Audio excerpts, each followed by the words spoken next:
മുജാഹിദ് പ്രസ്ഥാനത്തിന്റെ ആളുകളെ കുറിച്ച് വലിയ ആക്ഷേപം. ഉമർ മൗലവി അസം മുസ്ലിയാർ മരിക്കാൻ കിടക്കുന്ന സമയത്ത് അസം മുസ്ലിയാരെ അസ്ലിം തസ്ലം എന്ന് പറഞ്ഞു പോയി. അസം മുസ്ലിയാരോട് മുസ്ലിമാവാൻ പറഞ്ഞിട്ടുണ്ട് ഉമർ മൗലവി. അത് മരിക്കാൻ കിടക്കുന്ന സമയത്ത് പറയേണ്ടില്ലായിരുന്നു. അള്ളാന്റെ ഹബീബായ പ്രവാചകൻ അബൂ താലിബ് മരിക്കാൻ കിടക്കുമ്പോ യാ അമ്മി ഖുൽ ലാ ഇലാഹ ഇല്ലല്ലാഹ്, മൂത്താപ്പാ ഒന്ന് ലാ ഇലാഹ ഇല്ലല്ലാഹ് പറയൂ എന്ന് പറഞ്ഞപ്പോ അബൂജാഹിലും കൂട്ടരും പറഞ്ഞു മുഹമ്മദിന്റെ മതം സ്വീകരിക്കണ്ട, തോന്നിവാസാണ്, മാറിന്നോ അല്ലേ? അള്ളാന്റെ റസൂലിന്റെ പാരമ്പര്യമാണ് ഉമർ മൗലവി സ്വീകരിച്ചത്. എന്റെ ഈ പദപ്രയോഗം കടുത്ത പ്രയോഗമാണെന്ന് ആരും ധരിക്കണ്ട. ഈ അസം മുസ്ലിയാരൊക്കെ എന്താണ് ഈ കേരള ജനതയ്ക്ക് നൽകിയത് എന്നറിയാമോ? ഒരാള് അള്ളാന്റെ ഖുർആനിലും പ്രവാചകന്റെ വചനങ്ങളിലുമുള്ള കാര്യം സലഫുസ്സാലിഹികളായ ഇമാം ഷാഫിയും ഹനഫിയും ഹംബലിയും മാലിക്കിയും പോലെയുള്ള മുജ്തഹിദുകളായ പണ്ഡിതന്മാരും സലഫുകളും എങ്ങനെ വ്യാഖ്യാനിച്ചോ അതുപോലെ വ്യാഖ്യാനിക്കണം എന്നും പറഞ്ഞുകൊണ്ട് സലഫി പ്രസ്ഥാനത്തിലേക്ക് കടന്നു വന്നതിന്റെ പേരിൽ മുത്തന്നൂരിലെ ഒരു സഹോദരൻ, മുത്തന്നൂരിലെ മൊല്ലാക്കയെ അദ്ദേഹം മരണപ്പെട്ടപ്പോൾ ആ മനുഷ്യന്റെ മയ്യത്ത്, ആ മരണപ്പെട്ട് കിടക്കുന്ന മനുഷ്യൻ കാഫിറാണ്, അവന്റെ മയ്യത്ത് ഈ പള്ളിപ്പറമ്പിൽ കബറടക്കാൻ പറ്റില്ല എന്നും പറഞ്ഞ് 6 ദിവസം മുത്തന്നൂരിലെ ഒരു മുസ്ലിം സഹോദരന്റെ മയ്യത്ത് കൊണ്ട് പന്ത് കളിച്ച ആളുകളാ പറയുന്നത്. അസം മുസ്ലിയാർക്ക് ഒരു കത്തയച്ചിട്ടുണ്ട്. നല്ല കാര്യമാ, കേരളത്തിന്റെ കഴിഞ്ഞ കാല ചരിത്രമൊന്ന് വായിക്കണമെന്ന് വിനയത്തോട് അപേക്ഷിക്കുകയാണ്. നിങ്ങൾ മനസ്സിലാക്കുക, ആ സഹോദരന്റെ മയ്യത്ത് പള്ളിപ്പറമ്പിലേക്ക് കൊണ്ടുവന്നപ്പോൾ അവിടെ വലിയ ആക്രമം അയച്ചുവിടുന്നു. സാധാരണക്കാരായ ആളുകൾ ആ മയ്യത്ത് അവരുടെ കുടുംബത്തിലേക്ക് എത്തിക്കുന്നു. ആരുടെ വാക്ക് കേട്ടിട്ടാണ്?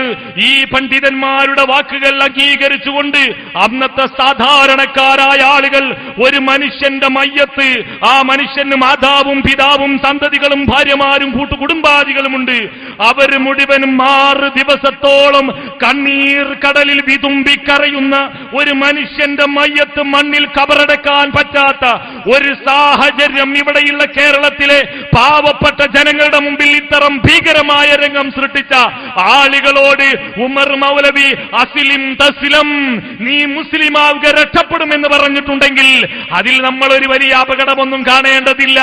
അസം മുസ്ലിയാരോട് ഉമർ മൗലവി ചെയ്തത് എന്താണെന്നറിയാമോ? നിങ്ങൾ രക്ഷപ്പെടണം, സ്വർഗത്തിലെത്തണമെന്നാണ്. എന്നാൽ നിങ്ങൾക്കറിയുമോ ഉള്ളാളം തങ്ങൾ ഈക്കയെ പറ്റി പറഞ്ഞത് എന്താണ്? വഖദ് വല്ല വഖദ് കഫറ, അദ്ദേഹം പിയച്ചു പോയി കാഫിറായിരിക്കുന്നു. ഉള്ളാളം തങ്ങൾ ഈക്കയോട് മുസ്ലിമാവാനല്ല പറഞ്ഞത്, നിങ്ങളെ സ്വർഗത്തിൽ നിന്ന് ഞങ്ങൾ പുറത്താക്കിയിരിക്കുന്നു എന്നാ പറഞ്ഞത്. വെളിയങ്കോട് ഉമർ മൗലവി അസം മുസ്ലിയാരോട് പറഞ്ഞത് നിങ്ങൾ സ്വർഗത്തിലേക്ക് വരണമെന്ന് ഞങ്ങൾ ആവശ്യപ്പെടുന്നു എന്നാ. മാത്രവുമല്ല, ഇസാഖ് മൗലവിക്കുള്ള അബു ഇസാഖ് ഇസ്മായിൽ മൗലവിക്കുള്ള ഒരു പരാതി, അസം മുസ്ലിയാർക്ക് കത്തയച്ചപ്പോൾ അതിലൊരു സലാം വെച്ചില്ല. നിങ്ങൾ എന്തിനാ APK ഭിന്നിച്ചത്? വഹാബിയാളോട് സലാം പറയാൻ പറ്റുമോ പറ്റൂലേ എന്ന് പറഞ്ഞാലേ പ്രശ്നം ഉണ്ടായത്.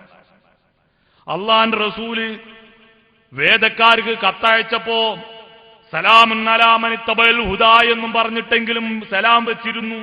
അസം മുസ്ലിയാർക്ക് ഉമർ മൗലവി കത്തയച്ചപ്പോ അങ്ങനെ ഒരു സലാമും വെച്ചില്ല. അങ്ങനെ സലാം വെച്ചാൽ എന്താ പറയാ? ക്രിസ്ത്യാനികൾക്ക് കത്തയച്ചമാര് സലാം വെച്ചു എന്ന് പറയും. അതാണ്, അത് വെച്ചാൽ ഇങ്ങനെ വെച്ചു എന്ന് പറയും, വെച്ചില്ലെങ്കിൽ വെച്ചില്ല എന്ന് പറയും. പണ്ടൊരാൾ പള്ളിയിൽ ഇങ്ങനെ കടന്നിറങ്ങാമോ, എല്ലാക്ക കള്ളം കയറി വന്നിട്ട് പറഞ്ഞു ഇളകിയാ കുത്തുന്നറിഞ്ഞു. അപ്പൊ ഇളകാതെ കടന്നു നോക്കി, എന്നാലും കുത്തുന്നറിഞ്ഞു, ഒറ്റ ഓട്ട. ഈ രൂപത്തിലാണ് ഇവരുടെ പ്രതികരണങ്ങൾ.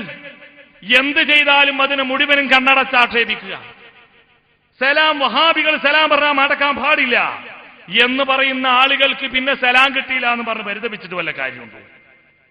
അപ്പൊ ഞാൻ പറഞ്ഞുകൊണ്ടുവരുന്നത്, EK ഹസൻ മുസ്ലിയാരോട് ഉമർ മൗലവി ഇങ്ങനെ ഒരു സമീപനം സ്വീകരിക്കാൻ കാരണം അദ്ദേഹത്തോടുള്ള സ്നേഹം കൊണ്ട് മാത്രമാണ് എന്നാണ് ഞാൻ മനസ്സിലാക്കുന്നത്. അതല്ലാതെ അദ്ദേഹത്തോടുള്ള പ്രതിഷേധം കൊണ്ടല്ല. എന്നാൽ അപ്പുറത്തുള്ള ആളുകൾ നിങ്ങൾക്കറിയില്ലേ, മുത്തന്നൂർ പള്ളിക്കേസ് നടക്കുമ്പോ CP അബൂബക്കർ മൗലവി മുജാഹിദ് പ്രസ്ഥാനത്തിന് വേണ്ടി കോടതിയിൽ വാദിക്കാൻ വന്ന എന്തിനാണെന്നറിയോ?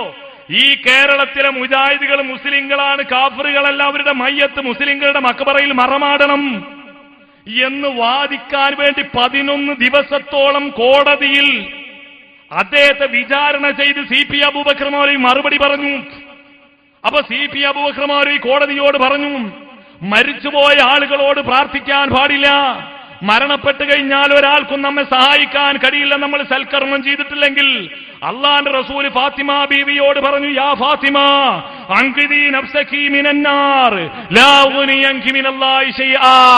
ഫാത്തിമ, നിന്റെ ശരീരം നീ നരകത്തിൽ നിന്ന് സംരക്ഷിക്കണം, എനിക്ക് നാളെ പാരത്രീക ലോകത്തിൽ നിന്നെ രക്ഷിക്കാൻ കഴിയില്ലെന്ന് അല്ലാഹുവിന്റെ പ്രവാചകൻ പറഞ്ഞിരിക്കുന്നു എന്ന് കോടതിയുടെ മുമ്പിൽ CP അബൂബക്കർ മൗലവി പറഞ്ഞപ്പോ അപ്പുറത്ത് സമസ്തയുടെ മൗലവിമാര് പറഞ്ഞത് എന്താണെന്നറിയോ? അന്ന് ഫാത്തിമ കാഫിറായിരുന്നു. ഇല്ലേ? ഈ രൂപത്തിൽ അല്ലാഹുവിന്റെ പ്രവാചകന്റെ കരളിന്റെ കഷ്ടമെന്ന് വിശേഷിപ്പിച്ച ഫാത്തിമ ബീവിയെ പോലും കാഫിറാക്കാൻ ധൈര്യം കാണിച്ച ആളുകൾ ഉമർ മൗലവി ഇങ്ങനെ ഒരു കത്തയച്ചു എന്ന് പറഞ്ഞ് ബേജാറാവേണ്ട ഒരു കാര്യവുമില്ല എന്നേ ഈ സന്ദർഭത്തിൽ പറഞ്ഞു.